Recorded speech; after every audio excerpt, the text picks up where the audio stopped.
في الفيديو ده هتتعرفوا معايا على مكان ناس كتيرة ما تعرفش انه موجود في راس البر، والمكان ده من جديد اتجهز وما كانش بالشكل ده قبل كده. والمكان اللي احنا واقفين بنصور فيه ده هو جزء من اوتيل شتايجنبرجر راس البر، وبيبص على البحر من كل الاتجاهات.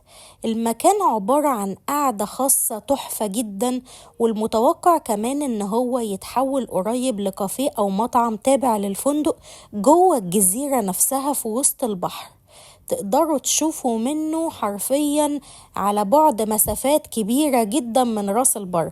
وعلى فكرة اللي احنا واقفين بنصور فيه ده مش هو نفس كافيه العايم اللي انتوا شايفينه ظاهر في الفيديو هناك من بعيد ده، علشان انا قلت جملة اللي هي ان هو مكان جوه البحر في جزيرة في راس البر، فناس كتيرة اكيد هتروح في بالها ان هو ممكن يكون العايم اللي هو صورنا عنه فيديو قبل كده في القناة. لكن هو مش المكان ده، مش هو كافيه العايم ولا مطعم العايم، لأ ده مكان جوه جزيرة جديدة اتعملت تبع لأوتيل شتايجنبرجر بتاع راس البر. طبعا هو المكان جاري تجهيزه دلوقتي، ان هو هيبدأوا بقى يعملوا فيه ترابيزات وقعدات وكل حاجة، والبرجولات بتاعتها بتبدأ خلاص ان هي تتفنش علشان تتجهز لموسم الصيف. وطبعا زي ما قلنا ان المكان لسه بيتجهز علشان يبدأ بقى ان هو يشتغل في موسم الصيف زي ما اتفقنا. بس انا هحاول برضو امشيلكم كده بالكاميرا شوية علشان بس مجرد تتخيلوا شكل القعدة هتبقى عاملة ازاي بعد بقى ما الترابيزات تتجدد ويعملوا بقى كل حاجة في القعدات، وكل حاجة تبقى جميلة من حواليكوا. المكان فعلا من يعني داخل جوه نقطة في الجزيرة في بحر راس البر، حاجة كده تحفة. يعني انت قاعد جوه المية حرفيا، وحواليك المية داير ما يدور من كل اتجاه، الشواطئ حواليك والفيلا حواليك او العشش بلغة راس البر ودمياط زي ما بيقولوا. وده كده شكل المكان من بعيد كأوفر فيو. وده برضو يعني المكان واحنا واقفين برضو ده يعتبر برضو الشاطئ الخاص بتاع فندق شتايجنبرجر.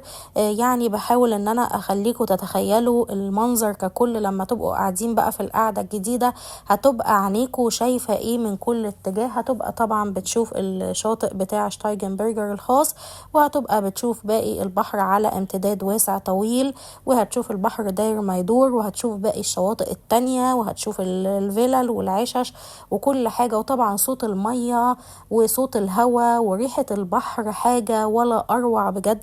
المكان فعلا خرافي وهمي. ومش عايزة اقول لكم ان انتوا هتحسوا في عالم تاني من الجمال والخصوصية في المكان اللي انتوا هتبقوا موجودين فيه ده. وكنت مصورة فيديو قبل كده برضو في نفس المكان ده، بس قبل بقى التجهيزات اللي كانت اتعملت وقبل البرجولات ما تتعمل. فيديو من زمان شوية كان قديم، ده شكل نفس المكان بس يعني ايه على قديمه زي ما بيقولوا كده من زمان. هو طبعا كان برضو حلو جدا، وكممشى كان حلو قوي.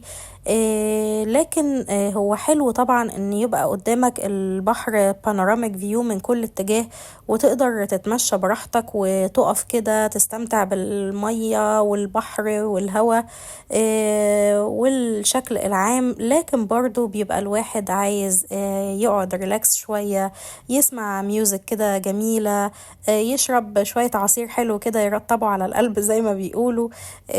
فبرضو ممكن يكون بتبقى فيه الشمس يعني شديدة قوي، الشمس حامية هناك، فبرضو انت بتبقى محتاج مثلا حتة شمسية كده صغننة علشان تقعد بقى ايه وتستجم كده في المكان. فانا مبسوطة ان هم استغلوا المساحة دي بان هم قدروا يعملوا قاعدة تشرب لك فيها شوية قهوة كده مع جمال البحر، تشرب لك فيها عصير، تستمتع بالمنظر العام وبالشكل العام. لكن طبعا لسه معرفش ايه اللي هينزل في السيت مانيو، ولا حتى يعني هيبقى كافيه بس، هيبقى كافيه وريستورانت.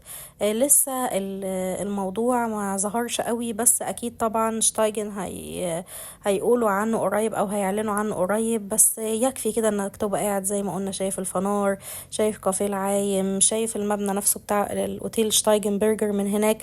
علشان الناس اللي دايما بتسأل هو شتايجنبرجر الشاطئ بتاعه فين، هو بعيد شوية عن الأوتيل. فالأوتيل في جزء في منطقة والشاطئ في منطقة تانية، بس كلهم متقاربين. شايف المنظر الجميل الهادي الحلو بتاع راس البر. جو راس البر مميز شوية ومختلف عن اسكندرية. الواحد ساعات بيبقى حابب ان هو يفصل في الشكل العام بتاع المنطقة نفسها اللي انت فيها. يعني ساعات تبقى مشتاق لاسكندرية، ساعات يبقى نفسك تروح دهب، ساعات يبقى نفسك تروح راس البر. اتمنى ان يكون الفيديو عجبكم. لو عجبكم الفيديو ما تنسوش تعملوا لايك وتشتركوا في القناة وتفعلوا الجرس عشان يوصل لكم كل جديد من قناتي، وتحفزوني ان انا اعمل لكم فيديوهات اكتر. وتكتبوا لي برضو في التعليقات تحت عجبكم المكان اكتر على قديمه ولا على جديده. ميرسي جدا ليكم، اشوفكم في فيديو جديد. باي باي.